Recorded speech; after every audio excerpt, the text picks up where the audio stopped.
आणि हे सगळे विचार प्रवाह जे आहेत ते महत्त्वाचे विचार प्रवाह आहेत. माझ्या दृष्टीनं 5-6 जी देशासमोरची आव्हान आहेत त्यामध्ये एक इंधनाची सुरक्षा, फ्युएल एनर्जी सिक्युरिटी हा फार महत्त्वाचा प्रश्न आहे. त्याचबरोबर वॉटर सिक्युरिटी, फूड सिक्युरिटी हे अतिशय महत्त्वाचे विषय आहेत.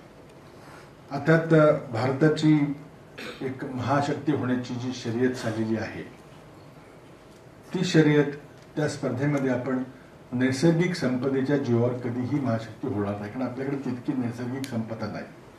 सौदी अरेबियासारख्या देशाखालून ऑइल पंप केलं, विकलं की त्याच्या GDP ग्रोथ रेटमध्ये 1-2% वाढ होते. अमेरिकेचं तसंच आहे, चीन रशियाचं तसंच आहे. तर त्या मॉडेलवर आपल्याला पुढे जाता येणार. आपल्याकडे per capita availability of natural resources फारच कमी आहे. तर मग ती मुंबईतली जमीन असेल की बांधकामाकरता लागणारी वाळू असेल किंवा पिण्याचं पाणी, पाणी पिण्याला वापरायचं का, शेतीला वापरायचं का, उद्योगाला वापरायचं का, वीज प्रकल्पाला वापरायचं, याकरता होणारं वाद आणि आता संघर्ष. मध्यंतरी मावळमध्ये गोळीबार झाला. आज उस्मानाबादचं पाणी सोलापूरला पाहिजे होतं. आम्ही आदेश दिले की उस्मानाबादच्या एका धरणातलं, सीना कोळेगाव धरणातलं पाणी सोडा, म्हणजे सोलापूर शहरापर्यंत पाणी पोचेल. लोकांनी ऐकलं नाही, आंदोलन झालं, मग ते पाणी बंद करावं लागलं.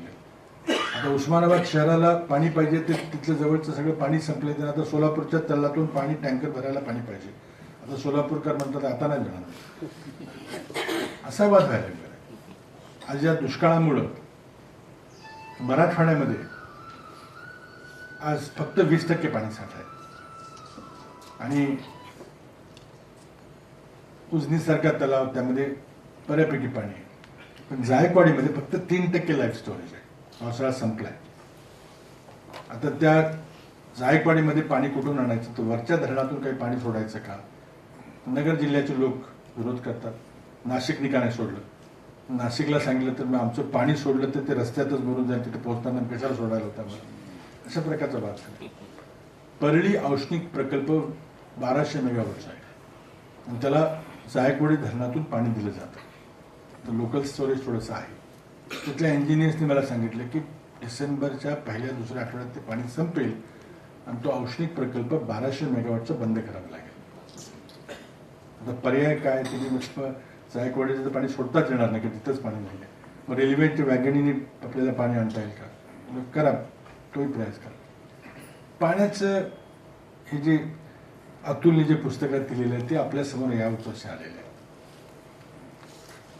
सिंचनाच्या बद्दल मी उभं राहिलो की लोक विचारतात सिंचनाचं काय बोलतात. पण मी प्रश्न एवढाच उपस्थित केला की जेव्हा मी मुख्यमंत्री पदाची सूत्र घेतली आणि जेव्हा प्रत्येक विभागाचा आढावा घेतला तेव्हा लक्षात आलं की सिंचनाचे त्यावेळी 2 वर्षापूर्वी 80,000 कोटीचे प्रकल्प प्रलंबित आहेत आणि आपलं बजेट हे 7,000 कोटीचं आहे. त्यामुळे साधं गणित केलं, आता ती किंमत जवळजवळ 1,00,000 कोटीकडे गेलेली, की दरवर्षी किंमत 5-10% वाढते. 1,00,000 कोटीची प्रलंबित काम आहे. तिथं जेव्हा मी नारळ फोडले, तिथं जेव्हा भूमिपूजन समारंभ घेतले, तिथल्या गरीब शेतकऱ्यांना सांगितलं की आता नक्की पाणी येणार. कधी येणार काही सांगितलं नाही, पण तो बिचारा आशेवर थांबला की आता नक्की काम सुरू झालंय. कॉन्ट्रॅक्टरला पैसे दिले, तिथे खोदकाम सुरू केले, मशिनरी आले आणि नक्कीच सुरू असं वाटतं. आणि ते काही झालेलं नाही. आणि त्यामुळे पुन्हा दुष्काळ पडलेल्या भागात आम्ही जेव्हा दौऱ्यावर जातो लोक फक्त एक विचारतात की बाकी आम्हाला काय नको, टँकरचं पाणी नको, चाराचे डेपो नको, जनावरांचे छान नको, आमचं पाणी कधी येणार सांगा, तुम्ही आम्हाला सांगितलं. उत्तर नाही आमच्याकडे.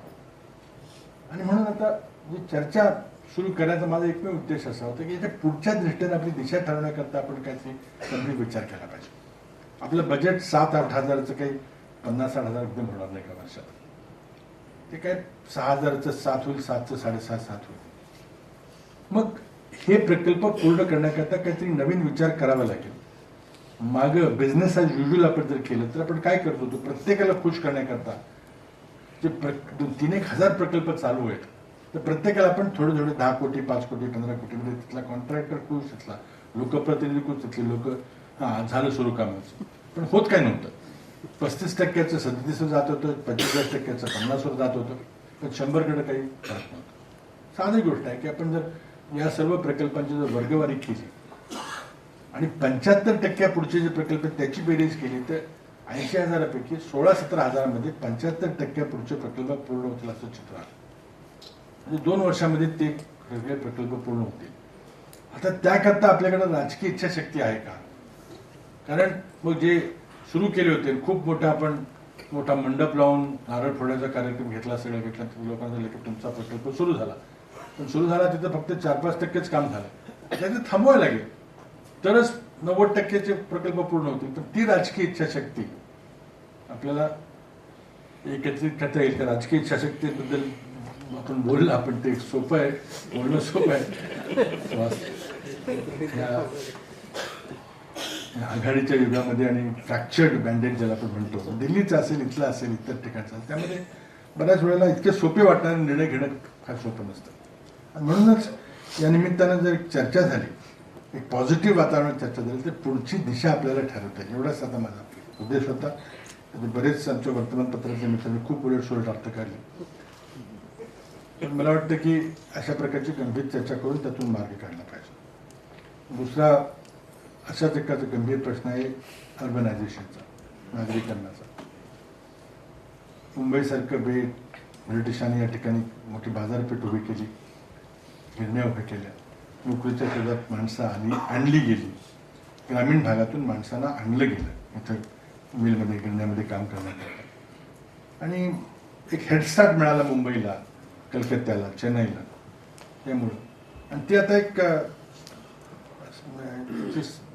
मोठी आयलँड्स ऑफ वेल्थ झालेली आहेत, बेटे झालेली आहेत श्रीमंतीची.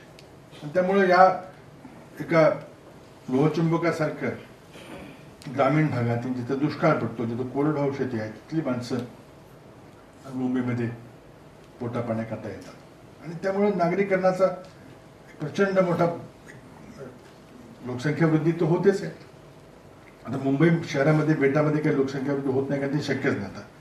त्यामुळं दशवार्षिक वाढ जी मुंबईची लोकसंख्येची दशवार्षिक वाढ ती आता निगेटिव्ह झालेली. गेल्या दशकामध्ये -2% वाढ झाली. पण उपनगरामध्ये वाढ होते आणि ठाण्यामध्ये तर 30-30, 40-40, 50-50% दशवार्षिक वाढ होते. प्रचंड मोठ्या प्रमाणात अनियमित बांधकामं होत आहेत, मल्टीस्टोरी अनियमित टावर्स उभे राहिलेले आहेत. नागरीकरणाला त्या सर्व लोकांना एक स्वाभिमानानं जगता यावं, त्याकरता ज्या आपल्याला नागरिक सुविधा द्यायच्यात हे मोठं आव्हान आहे. आणि त्या सगळ्याकरता ही नैसर्गिक संपदा, वाळू लागणार आहे, सिमेंट लागणार आहे, स्टील लागणार आहे, त्यातून मग लोहखनिज लागणार आहे.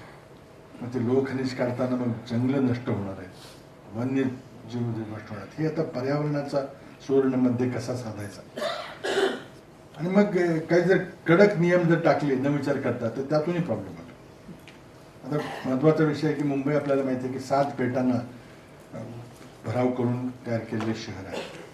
आपण लगेच निर्णय घेतला, मध्यंतरी आपण बॅकबे रिक्लेमेशनमध्ये काही जमीन भराव केला आणि त्यामधून काही प्रश्न निर्माण झाले. आता आपण संपूर्णपणे बंदी घातलेली, अजिबात भराव करायचा नाही. इतर राष्ट्रांनी मात्र प्रचंड स्क्वेअर किलोमीटर्स, हॉलंडसारखा देश 3/4 देश हा भराव करून निर्माण केलेली जमीन आहे, त्यावर आदेश आहे. मग इथं आपण एखादा मरीन ड्राईव्हसारखा जर कोस्टल रोड करायचा झाला, रोड सी लिंकपेक्षा 1/6 किमतीमध्ये होऊ शकतो, तर तेवढा एक 7-8 लेनचा रोड जर केला आपण संबंध मुंबई बेटाच्या बाजूने, एक रिंग रोड तयार केला, तर निश्चितच तो एक सुंदर दिसेल, त्यातून काही व्यापारीकरण काही होणार नाही. पण पर्यावरणाचा आजचा कायदा त्याला परवानगी देत नाही. मग हे पर्यावरणाचा आतंकवाद जो आहे तो एका बाजूला काही लोक म्हणतात हा आपण सहन करायचा, किंवा मग ढील द्यायची, सोडायचं, मग काही वाटेल ते झालं तरी मग काय पर्यावरणाचं काही जंगल राहत नाही. आणि हे आपल्याच देशात होतं असं नाही. ब्राझीलमध्ये देखील ॲमेझॉन फॉरेस्ट सगळे नष्ट केले लोकांनी, फक्त प्रॉफिट मोटिव्ह नफ्याच्या. त्याचं सुवर्णमध्ये कसा घालायचा.